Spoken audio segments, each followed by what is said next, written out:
world has transformed immensely today, especially the world of a woman. History is very important because historians believe that it gives us a glimpse of the future. Join us, Faiza Olango, Violet Amondi, as we spin back time to the ancient Africa, as we have a look at the life of a woman back then, the way it was. And on today's episode, we are going to dwell on the do's and don'ts of an African woman. Don't go far.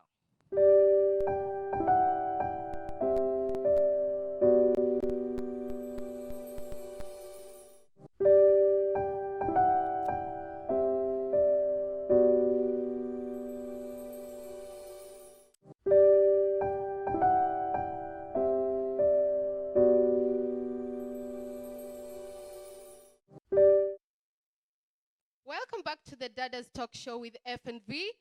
And remember, today we are dwelling on the do's and don'ts of an African woman. Faiza, women were perceived differently in the African society. Exactly. Find that some societies actually valued these women from the point where they were girls. But at some time, there are some societies that girls were actually nothing. They didn't see women as anything. In short, women had values if they were like actually wives and not daughters. Yeah, in some societies that was the case. Yeah, But generally, you find that women were just seen as childbearers, nothing more, nothing less. They're only seen as tools used to bring children. yeah, like a pocket for carrying children. And they had no say. Their duty was to deliver, to conceive and deliver and bring up these kids. Another thing is that you find that some societies, they believe that girls, the same way, they had value after marriage. And this is where they were being counted among the wealth. Yeah, that's where you find a man was being respected by counting the number of wives he had. Have you heard of a Kukudenja? Of course, I do. You know, this guy was famous because he had a numerous number of wives. How many were they? I actually couldn't keep count, but there were so many. So a man was given the chance to have as many wives as they had, but a woman was only entitled to that one man. Yeah, you know, her worth was very little. She didn't have a say in anything. She was supposed to just be obedient, submissive to the man. She totally had no say. And also, women were seen as kids. Imagine someone comes to look for the husband or for the man, then when he gets home, he only finds the wife and the kids. Yeah. So later on, he says, hey man, I came to look for you, but I found nobody, they're only kids. You can imagine, yet the wife was there. Yeah, so the wife is counted among the children. They say, sikupata mtu ni msichana fulani hapa alikuwa naosha.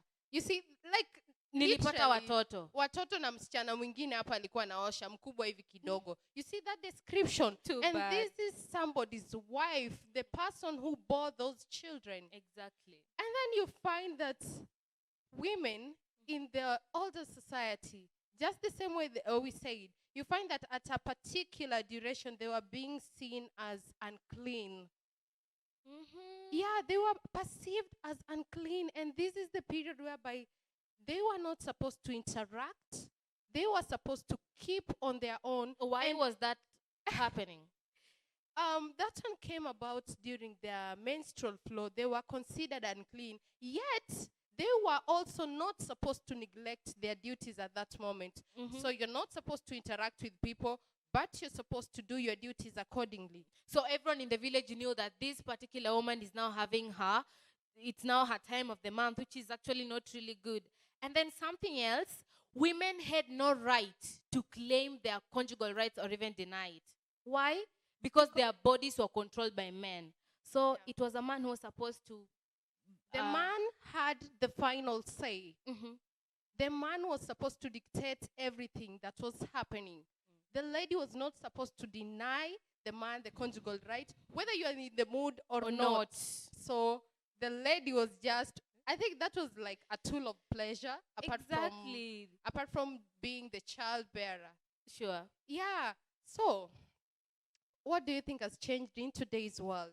Well, I think a lot has changed. But first of all, let's just take this short break and we'll be right back.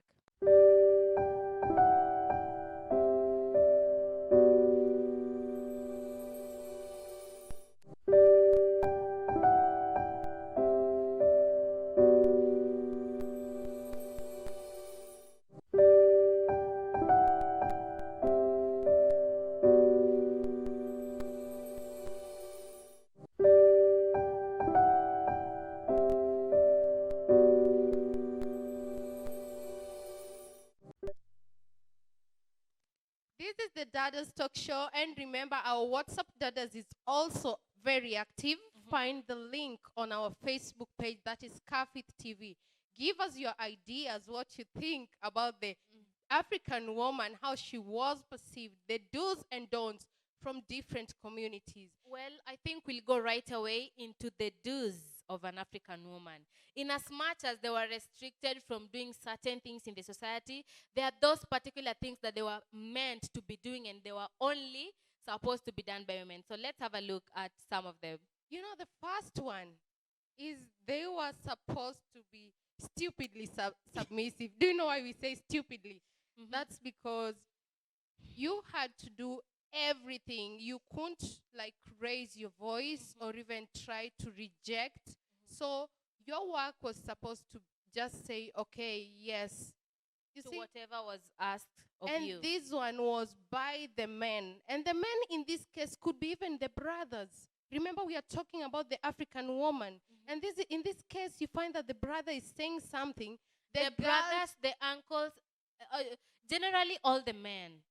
And this is the part where you find the male siblings had even more authority over the girl child, whether she was older or younger. Very true. Yeah, the man had the final say. If the brother said, nobody's eating here today, hakuna mtu atakula. And sometimes the brother is the firstborn. I mean, the boy child is the firstborn. And then this girl maybe comes later, maybe secondborn or thirdborn. But you find that when the parents are maybe leaving, they tell the girl, take care of your siblings. Yet in real sense, it's the firstborn who is supposed to do that when the parents are away. But because this girl here, even though she's the secondborn, that responsibility is actually heaped on her. And then another one, a woman was supposed to ensure the happiness of the home, even though it meant that she had to sacrifice her own happiness. And apart from that, she was to ensure that everything was running perfectly in the home.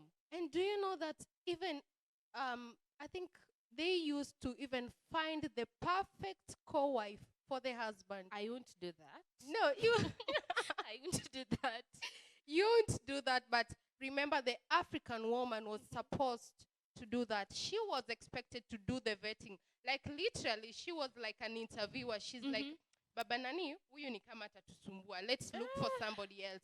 Let's try my sister. Imagine you bringing your sister because your husband wants another person into the relationship or to add another wife in the family. And do you even know why that happened? I have no idea. Because the African man was a polygamous man, at least in most societies. So the woman is supposed to help him get more wives. Okay. If I was existing in that particular time, I wouldn't do that. Like how? I mean, it's just not. Faiza, working. come on. No, Even no, the Bible, in the Bible, men were just perceived as polygamous. So I Which think. verse? Tell me.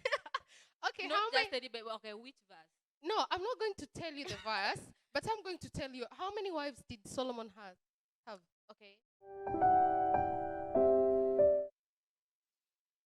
All right, welcome back to the Dadaz Talk Show. We apologize for the technical hit and we promise that everything is going to be fine from now.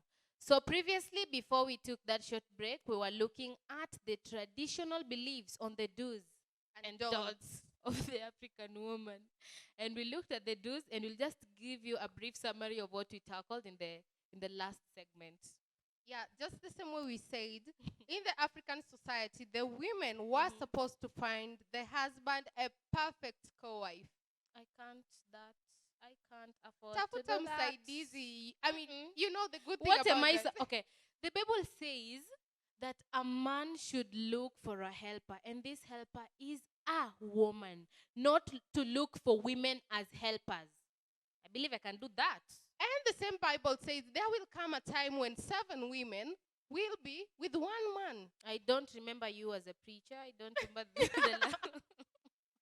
I never knew you could be such a good preacher. Okay, anyways. but I think this part of finding like a suitable co-wife was to the advantage of the woman. Imagine finding to the somebody. advantage of the woman. Okay, listen to me. Because imagine finding somebody who's your rival. Kila siku ni vita kwa boma. Oh, so and so did this, did not So do do you this. think it's to the advantage of the woman? To some extent, as much as being given the opportunity to find your kind of perfect, somebody who you're going to cohabit with, instead of just bringing somebody from south to north to come and stay in our homestead. Hapo itakuwa vita. For you to convince me to do that, I won't buy that idea. I think At I least can do no. that.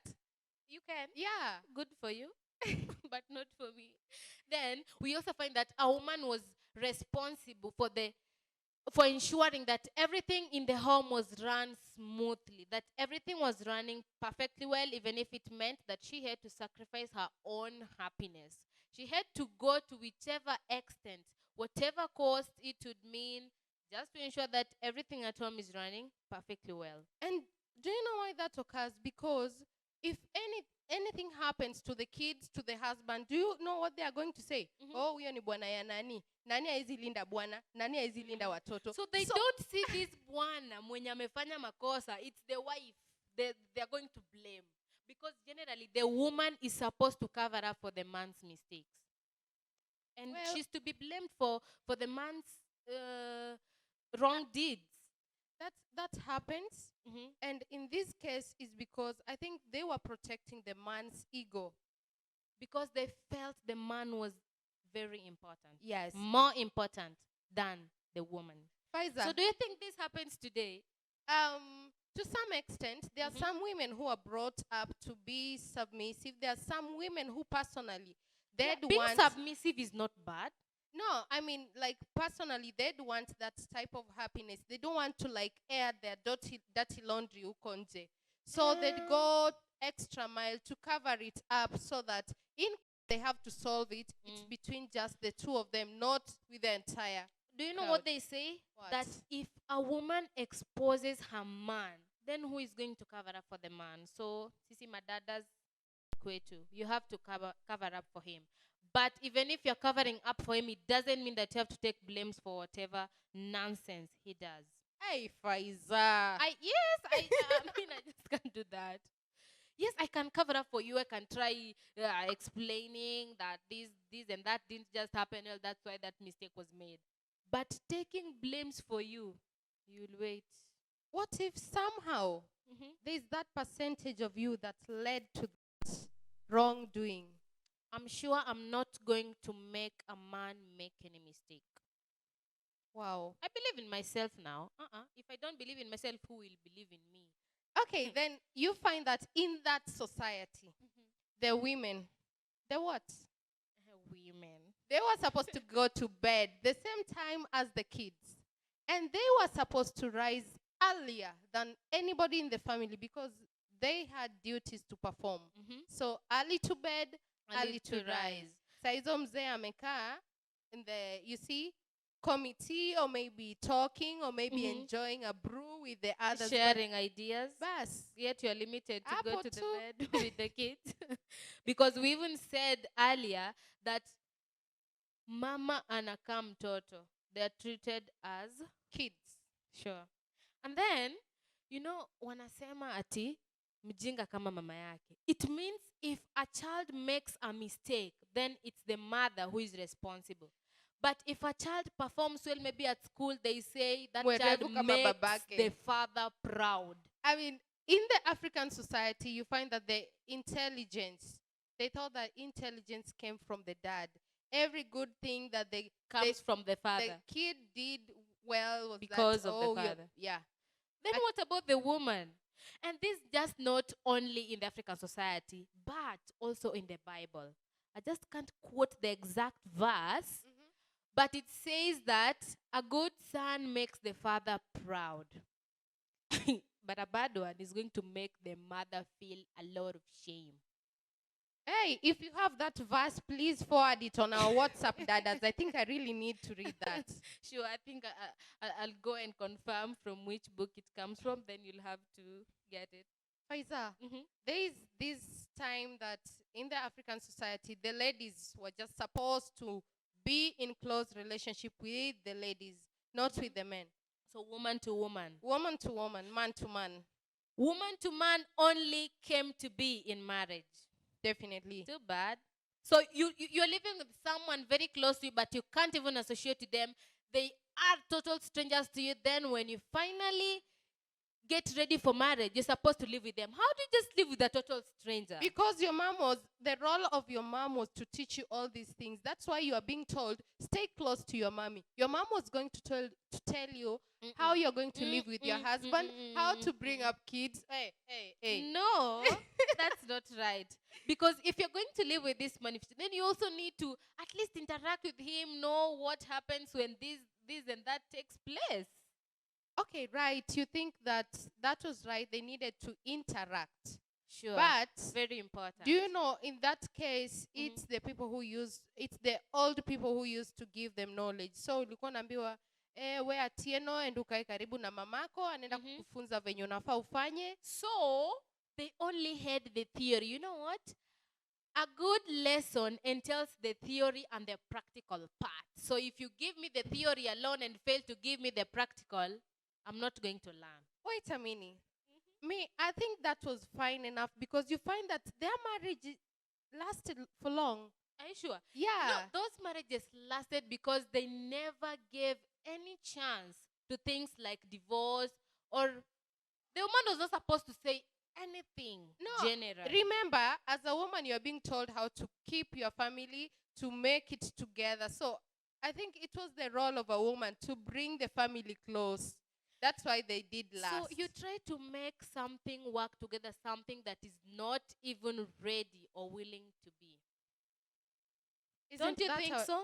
It was our duties. It was the duty of the women that time. Okay, then, enough of that. Let's now look at the don'ts.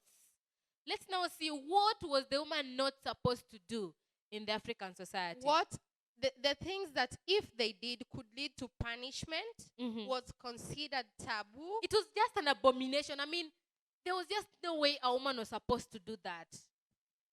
The first one, enye hata I think bado inaendelea sahi, unless in different situation, the woman was not supposed to make decisions. Okay, as much as they'd make decision, the man had the final say.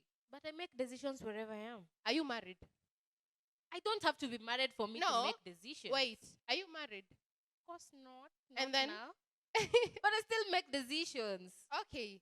In this case, you find that the women were not supposed to make decisions. The man had the final say. The reason why we're saying the man had the final say is because in a marriage situation, the woman would be like, oh, I think so-and-so should do this. But the man would be like, no. So when the man said no, it was a no. Don't try to climb hills under the trees, under the bridges. It's going to work for me. And this is even the way I think it happens in the recent society. You bring whatever idea you have on the table, we discuss it, and then agree on one thing. That is today. And remember, we are talking about the previous.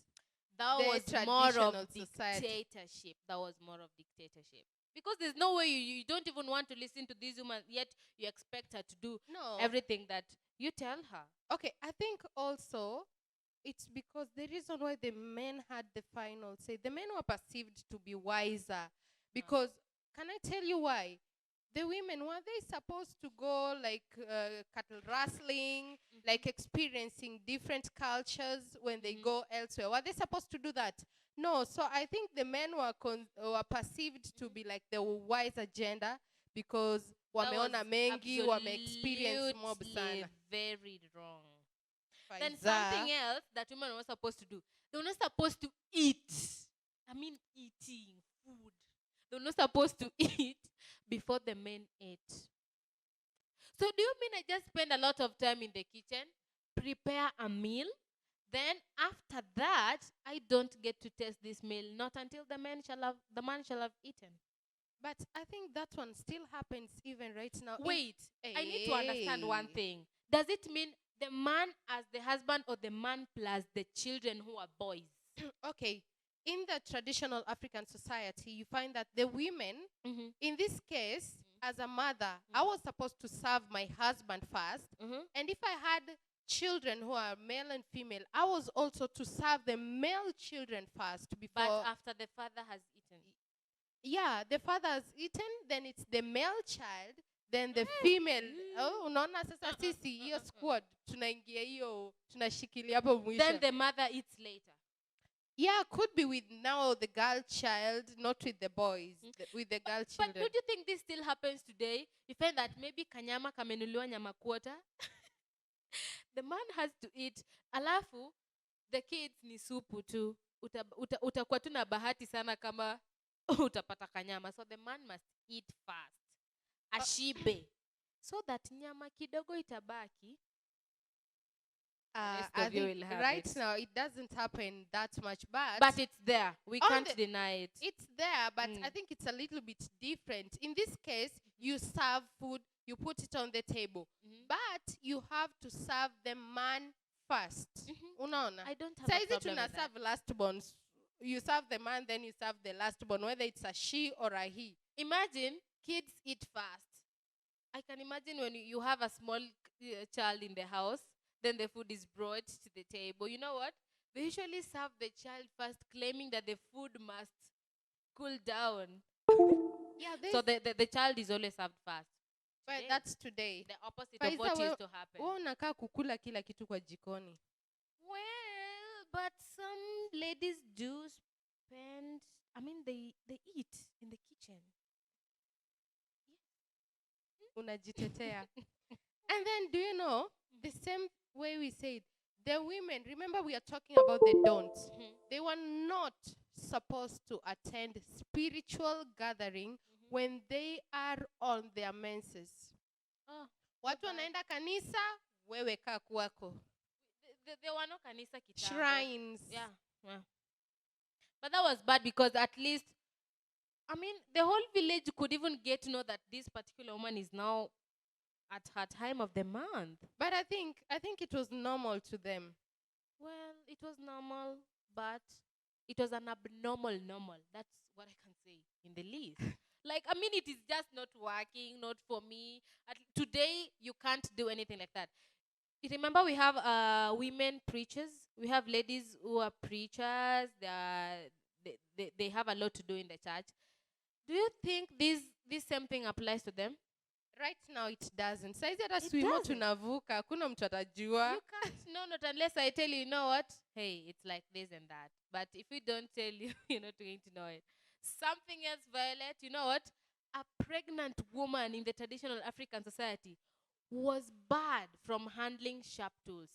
Strike you. Jembe, panga, spears.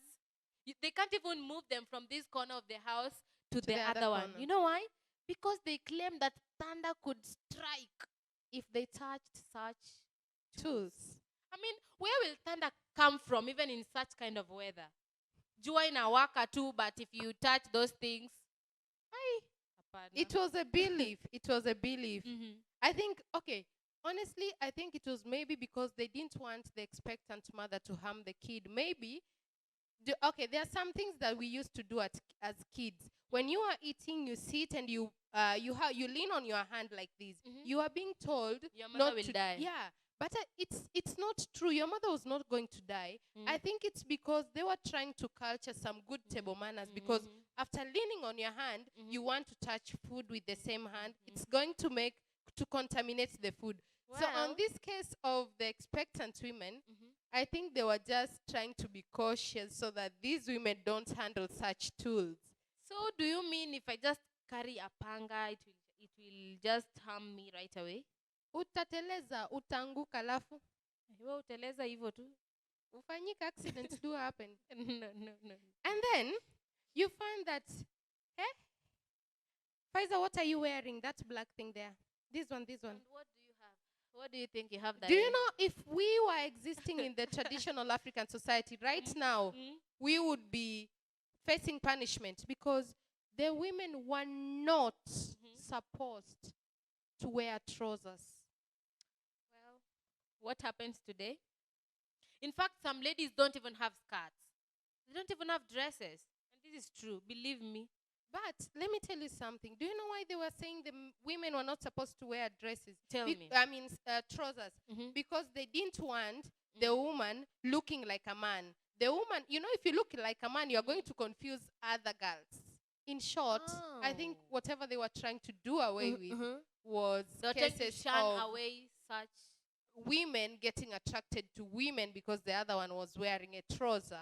You can't tell me that if I put on a trouser, I'm going to attract other girls. Utajuaje?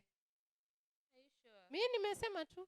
Well, maybe they didn't want women to put on trousers because it now meant that the women took the responsibilities of a man, And even which the was not power. expected of a woman. Mhm. But things started changing very quickly. You remember, I think in the little history that I learned, the little history classes that I attended, we were taught that during the colonial period, women had to take up the roles of men in order to help the country fight for independence. That happened. Yes.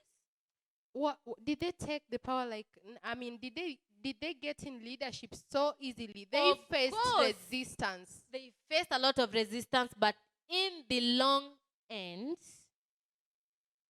they did it. They did it. Now you see, in today's society, it's so parallel.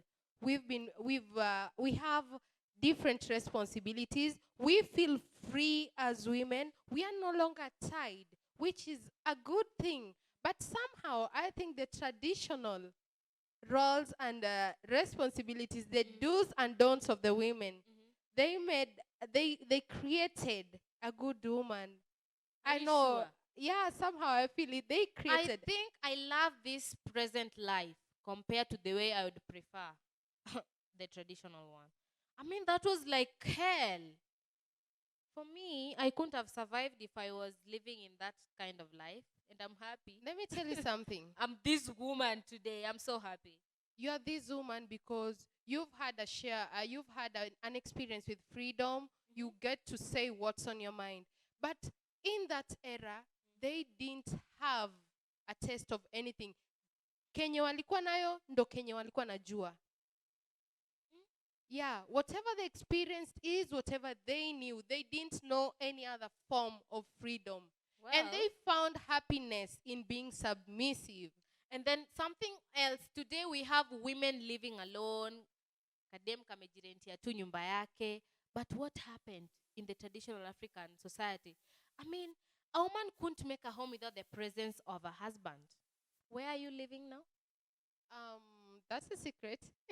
Tell us. I believe you live in your own house, which was unheard of in the traditional society. So a lot has changed today. And I think we're just grateful that we are now living in this era where everything is just fine, everything is perfect. As a woman, you're not restricted from doing certain things, but you can do any other thing that you feel like.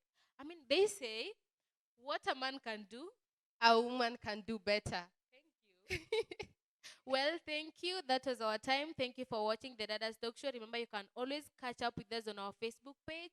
Like our Facebook page, subscribe to our YouTube channel, and also follow us on Twitter. My name is Violet Amondi. And I'm Faiza Olango. Until next time, bye. See you.